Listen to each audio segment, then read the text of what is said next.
আসসালামু আলাইকুম বন্ধুরা, আজকের ভিডিওতে আমি দেখাবো কিভাবে খুব সহজে ডাচ বাংলা ব্যাংক লিমিটেড থেকে লোনের জন্য আবেদন করতে পারবেন।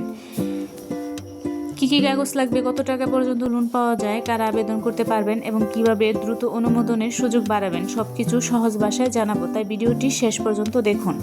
কি কি লোন পাওয়া যায়? ডাচ বাংলা ব্যাংকে সাধারণত কয়েক ধরনের লোন বেশি জনপ্রিয়: personal loan, business loan, home loan, car loan, education loan. যদি আপনার নিয়মিত ইনকাম থাকে তাহলে পার্সোনাল লোন পাওয়ার সম্ভাবনা বেশি থাকে। লোন নিতে কি কি লাগবে? লোন আবেদন করতে সাধারণত যেসব কাগজ লাগে: জাতীয় পরিচয়পত্র, পাসপোর্ট সাইজ ছবি, ব্যাংক স্টেটমেন্ট, চাকরিজীবী হলে স্যালারি স্লিপ, ব্যবসায়ী হলে স্টেট লাইসেন্স, বিদ্যুৎ বা গ্যাস বিলের কপি, আর অবশ্যই আপনার মোবাইল নম্বর চালু থাকতে হবে।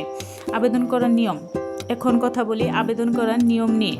প্রথমে আপনার নিকটস্থ ডাচ বাংলা ব্যাংক লিমিটেড শাখায় যান অথবা অফিসিয়াল ওয়েবসাইটে গিয়ে লোন সম্পর্কিত তথ্য দেখুন। তারপর ফর্ম সংগ্রহ করুন, সঠিক তথ্য দিয়ে পূরণ করুন। প্রয়োজনীয় কাগজ জমা দিন, ব্যাংক আপনার তথ্য যাচাই করবে, সব ঠিক থাকলে লোন অনুমোদন হবে। সাধারণত কয়েকদিনের মধ্যেই আপডেট পাওয়া যায়। লোন দ্রুত পেতে কিছু বিষয় মাথায় রাখবেন: ব্যাংক অ্যাকাউন্ট নিয়মিত ব্যবহার করুন, মোবাইল ব্যাংকিং ও ট্রানজ্যাকশন ঠিক রাখুন, আগের কোনো ঋণ বকেয়া থাকলে ক্লিয়ার করুন, ভুল তথ্য কখনোই দিবেন না। আপনার ইনকাম যত ভালো দেখাতে পারবেন, লোন পাওয়ার সম্ভাবনা তত বাড়বে। আশা করি ভিডিওটি আপনাদের উপকারে এসেছে।